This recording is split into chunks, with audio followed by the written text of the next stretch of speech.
сайн байна та? Сайн байна уу? Тэгэхээр та дөнгөж сая бас яг газрын дөрөлтлийн талаар илтгэл тавьсан гэсэн. Энэ илтгэлийн талаар ер нь онцлог зүйлүүд нь юу байсан бэ хэлж өгөөч. За өнөөдөр COP17-ийн олон улсын байгууллагаас олон улсаас одоо Монгол улсын зохион байгуулж байгаа энэ хуралд үндэсний статистикийн хороо болоод үндэсний аудитын газар хамтраад 21-ний өдөр бол өвдөл суурилсан газрын дороотолд хэрхэн одоо өвдлийг бий болгох уу, хэрхэн анализ хийх үү, олон улсад ямар арга зүгээр том мэдээллийг цуглуулж байна. За ямар шийдлүүд байх боломжтой вэ гэдэг талаар хэлцүүлгүүд бол явж байна. За миний хувьд бол хамгийн ихний ихтгэл байсан болохоор гадны хүмүүс болоод хүмүүст мэдээлэл өгөхдөө бол Монгол улсад одоо ерөнхийдөө газрын дөрөлт ямар хэмжээнд байгаа юм бэ? Олон нь юу нөлөөлж байгаа юм бэ? За цаашдаа бид нар юунд анхаарах вэ гэдэг чиглэлээр бол мэдээлэл үзэрсэн. За бидэд гол ихтгэл дээр бол бичээрийн нацаг бол нэлээд бас төлхөө оруулж өгч байгаа. За сүүлийн жилүүдэд бол их хөгжил гэж бид нар одоо яриад AI технологи, за AI, за машин learning гэх мэтлэн маш олон юм хөгжил дэвшлийн зүйлстэй нүүр тулж байна. За энэ хүрээнд одоо сансрын зураг дээрээс газар тариалангийн бэлчээрийн дороотол болоод бэлчээрийн урамжилтын төрөл байдал зэргийг болоод бид нэр сансрын зураг ашиглаад одоо өглөө цуглуулах юм боломжтой болсон. Заавалчгүй одоо хийрийн хэмжилт очиж хийдэг ч юм уу тийм цаг алдсан зүйлсээс багасж. За мөн одоо хаана илүү урамжилт тааруу байна, хаана илүү эрчимтэй нөхөн сэргээлтийг шаардлагатай байна гэдэг зэрэг газар нутгийг бол одоо тодорхойлоход сансрын зургийн өгөгдлүүд бол маш их хэрэг болж эхэлсэн. За 2021 оноос үндэсний статистикийн орон дээр бол сансрын зураг ашиглаад газар тариалангийн бүс нутгийн хэмжээг тооцох гэдэг юм уу энэ ажлуудыг бол эхлүүлээ явж байгаа. За тэгээ энэ бас олон улстай ч гэсэндээ бас яг албан ёсны статистикт бол яг шууд одоо зарлах хэмжээнд бол хүрээгүй. За тооцоод өөрсдийнхөө тоо мэдээлэлтэй тулгаж шалгах за тиймэрхүү чиглэл рүү бол маш сайн одоо хөгжилтэй явж байгаа гэж бодож байна. Бас нэг зүйлийг хэлэхэд бол малын тоодолгоо болоод уул уурхай нөлөөг бидэд судлах одоо шаардлага маш их байгаа. Яг тэгэхээр бэлчээртэй холбоотой гэхээр бид нэр одоо хэдийн хэмжээний биомас ашиглаад байгаа, хэдийн хэмжээний хөрс суулаад байгаа юм бэ ч гэдэг юм уу. Энэ мэдээллүүдийг бол бас жил болгоны тайлан харагдав. Энэ юу вэ гэхээр 2014 оноос эхлээд Нобелийн статистикийн комисс байгаль орчин эдийн засгийн данс гэж улс орн болгон дээр одоо GDP тооцдогтой адилхан байгаль орчны энэ материал урсгалуудыг хэдийн хэмжээтэй хэрэгжилж байгаа, ашиглаж байгаа, хаана юу болоод байгаа юм бэ гэдгийг ингээд дэлгэрэнгүй нэг аргачлалаар цуглуулдаг юм болсон байгаа. Тэгээ энэ хүрээндээ бол газрын данс, усны данс, хог хоёрын данс ч гэдэг юм уу үндэсний статистикийн орноос жил болгон том мэдээллүүдийг бол бас боловсруулж байгаа хүмүүстэй за мөн 12 цагийн мен дээр бол нээлттэй гэж тавьж бас ашиглуулж байгаа. За түнчлэн том мэдээлэл ярих юм бол бид нар малын тоо толгой гэж ярьж байна. За малын тоо толгой бэлчээр одоо жилийнхаа гантай байсан уу, цаг сайхан байсан уу зэргээс хамаарат бол бэлчээрийн дац маань 40%, за зарим жилүүдэд бүр 70 хүртэлхүүгийн нөөцгүй буюу өвөл хавартай бэлчээрлэхийн боломжт энэ бэлчээрлүүлэх боломжтой энэ ургамалжилт бас тааруу байдаг тийм.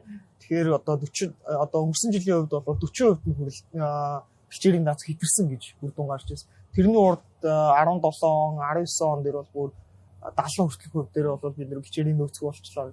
Энэ юунтай холбоотой байна вэ гэхээр малын тоотлого тухайн жил бүр 71 сая хүрч байсан. Одоо бол 58 сая за гэж бодглохлоор бэлчээрийн дац мань бол 40 орчим хувийн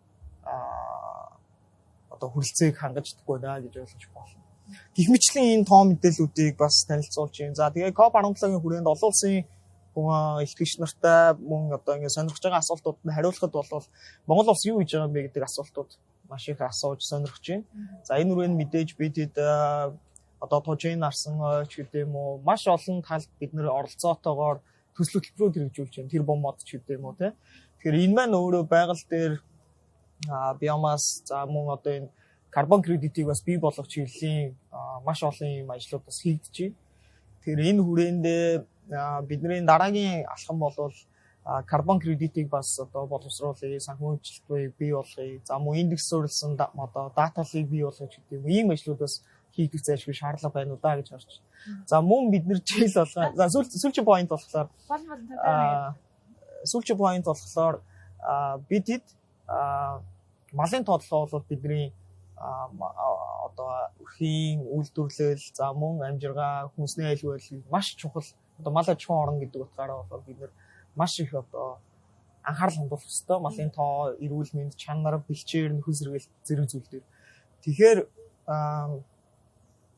малын тоо толгойтой холбоод ингээ ярихлаар хүмүүс маань хаагуур илүү бэлчээр сэргийж байна. За хуучин уламжлалтаар одоо бид нар дөрвөн улирлын турш нүүдлэн бэлчээрлдэг байсан гэдэг байсан байна. Бэлчээрээ дагаад одоо 1-2 байршилд одоо өвөл хавар ноёрн ойролцоо ч юм уу тий. За магадгүй 100 намраа хоёроо ингээд 2-3 удаа юм бэлчээл. Тэгэхээр нөгөө малын тоотлогоо өсөх дээрээс нь сэлгэж одоо нүүдлэх байршил маань бол бас хязгаарлагдмал ийм байдал руу бас шилжээд байна. Тэгэхээр бид тооноос чанарт гэж одоо малыг маш их малчтмайж одоо тэгж ярьж байгаа. Тэгэхээр нэг малаас авч байгаа ашиг шимийг нэмэгдүүлэх. За энэ хүрээндээ бас зохистой тоо толгойн бүтцийг барих, эдийн засгийн эргэлтэнд оруулах зэрэг ажил дээр бол бас салбарын яамдууд маань бас нэлээд сайн анхаарч явж байгааг бас дурдах зүйтэй байна. Тэгэхээр яг энэ тал дээр бас одоо малын холбоодууд, хоршоодууд их байгуул, малчтын холбоо хоршоодууд их байгуулагдсан байна. Малчид хоорондоо нийлж хамтраад илүү их тийм өр бүтээлтэй мал аж ахуйг эрхлэх тийшээгээ хандсан байна. Та бас ихэнд дурдлаа зөвлөлтийн Монгол улсын нийт газар нутгийн зөвлөлтийн хувь хэмжээний талаар дурдлаа шүү дээ. Тэгэхээр нэгдсэн үндэсний байгууллагаас гаргасан нэг тоо байгаад байдаг. Сая нөгөө нэг монголчуудын хийсэн бас нэг тоо байгаад байна. Та эдийн одоо яг судалгаан дээр яг ямар хэдэн хувьтай гэж гарч байгаа юм. За тоо мэдээллийг ашиглах, хэрэглэх, тайлбарлах. За дээрэс нь нөгөө одоо олон тоон дотор алийг нь зүг бэ, аль нь надад хэрэгтэй вэ гэдгийг таньж мэдэх нь өөрөө бас нэлээд одоо хүчин чармаа шаарддаг. Тухайлх юм бол одоо тэр 76 байж байгаа одоо 81.9 гэж ярьж байгаа. Тэр маань өөрөө бол цөлжилтөд одоо өртсөн одоо юу гэдэг те өртсөн газар нутгийн эслэг ямар нэгэн байдлаар нөлөөлсөн гэж үзэж болно. За 18 орчим хувь нь бол одоогоор ямар нэгэн байдлаар цөлжилтөд өртөөгүй буюу одоо ойч гэдэг юм уу те одоо илүү юм чиглэг ойн бүс гэж ойлгож байна. Харин тэр 13.5 байж байгаад одоо бүр илүү хурдцтайгаар бид нэр газрын дороотлолд ороод байна гэж ярьж байгаа. За энэ маань бол 2015 он нийт газар нутгийн маань 13.5% нь газар бүр дороотцсон байна гэж байсан. За энэ маань одоо бүр 20 он дээр 23.4% болж өссөн буюу нийт газар нутгийн маань бол 5.1 нь бол бүр ингээд дороотцсон хэмжээний буюу одоо бид нэр энгийнээр ойлгох юм бол урамлын төрөл зүйл маань өөрөө 40 орчим хувиар буурсан газар нутагч гэдэг юм уу тий. За мөн одоо ширгсэн ус одоо нөхөн сэргээлт хийгээд маш удаан хугацааны турш нөхөн сэргээлт хийж сэргэх энэ боломжтой ийм газар нутгийн хэмжээ маань бол өсөөд байна л гэж ойлгож байна. Тэгэхээр юу бид эдийн бас нэг анзаараад байгаа зүйл бол байгаль орчин эдийн засгийн дансан дээр одоо юу гэдэг материал урсгалын данс гэж байдаг. Ингээ харахаар бид нар одоо уул уурхайг жишээлх юм бол харахад маш их хэмжээний одоо газар нутгийг эвдэс үдэж гин гэдэг хүмүүсийн ойлголт байдаг. За мөн одоо тий ус ашигладагч гэдэг юм уу тий. Тэгэхээр бид энийг бол жилээс жилд өөрчлөлтийг нь бол тооцоо явж байгаа. Тооцоо явж байгаа одоо тухайлах юм бол нэг жишээ дуртахад 2024 онд уул уурхайн гаралтай бол нийт 354.9 сая тонн материал одоо хэрэглэсэн байна. За үүнээс уул уурхай дотор хамгийн өндөр хэрэгжилж байгаа олборлолтод өртөж байгаа хөрс бол ерөнхийдөө металлын өдрөө олборлолт зис байна тий алт байна гэх мэтлэн металл олборлолтууд. За үүний дараагаар бол нүүрс орж ирж байгаа. За нүүрс маань өөрөө бас эрчим хүчний гэж явдаг. Тэгэхээр бид нар бол зайлшгүй бас нүүрс олборлолтын дээр илүү одоо дэлгэрүүлж бас тооцох шаардлага байна. Энэ маань бол нийт газар нутгийн 16 уулархан олборлолтын маань 16.2% эзэлж байна гэдэг. Гэх мэтлэн одоо илүү нөгөө бодлого шийдвэрт шаардлагатай тоо мэдээллүүдийг жилээс жилд яард өөрчлөж байгаа нийт олборлолтойгоо харьцуулахад үр ашигтай байна уу гэдэг юм уу энэ зүйлсийг бол тооцдог. За мөн дороотлын одоо хэмждэг SDG-ийн 15-ын 3.1 буюу доктортой хөгжлийн зорилго дээр бид бас үзүүлэлтүүд тооцдог. За түрүүний миний хэлсэн 23.4% нь дороотцсон байна гэж ярьж байгаа маань бол яг бүх улс орн дээр ижил арга зүгээр бодоод тэгээд доктортой хөгжлийн зорилгын 15 дугаар зорилтын хүрээнд бид энийг бууруулна гэдэг зорилт тавиа явж байхад манай дээр бол илүү эрчимтэйгээр одоо бараг 2 дахин шиг муудсан байна гэдгийг бас харж байгаа.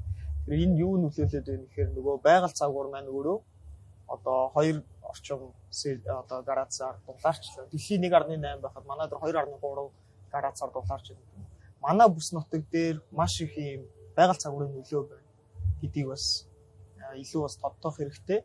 За дээрээс нь та бүхэн мэдж байгаа бид нар өмнө нь бол одоо 2000 оны 100 2010 оны 100 тэгээд 10 жилийн давтамжтай бид нар зодын нөлөөллийг ярьдаг байсан бол одоо сүүлийн жилүүдэд 2023, 24 он за тэрний өмнө 21 он ч гэдэг юм ингээд зодын давтамж буюу бас маш их өндөр болоод байна. Хамгийн сүүлийн жишээхэд 2024 он дээр бид нар чинь нийт мас үргийнхаа 13 орчим буюу 9.4 сая тонныг бол алдсан. Тэгэхээр энэ мань өөрөө буцаад бидний өрхүүдийн амжиргаа за тэгэл бүх үедээ бол энэ холбоотой болоод ирж байна л гэж ойлгож байна. Тэгэхээр бид энийг одоо энэ хурал зохион байгуулж байгаа гол шалтгаан ч гэсэндээ тэр бидний акшн буюу ямар нэгэн үйл ажиллагаа өөрсдөө хүн болгон бас байгаль орчиндөө ээлтэй за мөн одоо унзар савнаас татганцыг гэдэг юм хүн болгон чадах зүйлээ хийгээ явах юм бол дэлхийн долларын эсрэг за мөн энэ бэлчээрийн цэвэрлэлтийн эсрэг бол тэмцэх хувь нэмрээ оруулах боломжтой л гэж харж байна. Тэгээд эцэст нь танаас бас асуухад ер нь ингээд бүхэл судал одоо чухал үр дүн шийдвэрүүд тоон судалгааны үр дүн дээр л бий болж байгаа шүү дээ. Тэрийг таны одоо яг ярьсанчлан эдгээр статистик тоон мэдээллүүд маш чухал хэдий болооч хүмүүс одоо харьцангуй ач холбогдлоос ойлгох байх шиг байна. Тэгэхээр та бас энэ яагаад статистик тоон мэдээлэл чухал вэ гэдгийг бас хэлээсэй гэж хүсэж байна. Тий яг өнөөдөр болж байгаа хурал дээр бид ер нь Монгол улс ямар төвшөнд байгаа юм бэ гэдгийг илүү голчилж яриад байна. Тэгэхээр хэр хурдцтай энэ өөрөө муудж байна. Босод улс бүсийн улсуудтайгаа харьцуулахад яаж юм бэ гэдэг юм уу? Ингээд бид нар нэг тоогоор босод улстайгаа харьцагдах юм боломж гарна. За одоо юу гэдэг байгаль орчны яам маань өөрөө бол маш өндөр оролцоотойгоор тоо мэдээлэл бас бэлтгэж тооцож байгаа. Статистикийн хорон дээр одоо үндсэн багц одоо статистикийн хуулиар батлагдсан үзүүлэлтүүдийг зарлахаас гадна салбарын яамдууд маань бас тоо мэдээлэл өөрсдөө боловсруулж тархаж нэгдсэн арга гаргачлалыг одоо батлуулсан үндсэн дээрээс ажилтдаг. Тэгэхээр хөдөө аж ахуйн яам ч гэдэг юм уу, байгаль орчны яам ч гэдэг юм уу хэрэглэн дээрээ илүү төвлөрөх. За өнгөрсөн оноос юу яаж өөрчлөгдсөн юм бэ? Бидний ахиц дэвшилтэй байна уу гэдгийг хэмжиж чадах хэрэгтэй. Тэгэхгүй болохоор одоо өнөөдөр 23.4% дороотсон байна гэж хэлээл дараагийн жил нь 15 болчлоо гэж ярих нь нэг өөр хэрэг. Тэрэн дээрээ ямар бодлогын үндсэн дээрээс гэж нөлөөллийн шинжилгээнүүдийг бас хийж явах нь илүү одоо салбарын яамдууд дээр бол хэрэгцээтэй гэж харж байна. За цаахаараа ярилцлагын танд маш их баярлалаа. За баярлалаа. Тань цаашдаа ажиллаж амжилт хүсье. Өдөртөө манай студид үндэсний статистикийн хорооны хөдөө аж ахуй байгаль орчин үйлдвэрлэлийн статистикийн хэлтсийн дарга Мегмар ханд хүрэлцэн ирж сонирхолтой тоо баримтуудыг та бүхэндээ танилцууллаа. Тэнгэр телевиз COP17 шууд дамжуулалтын хөтөлбөр үргэлжлэж байна.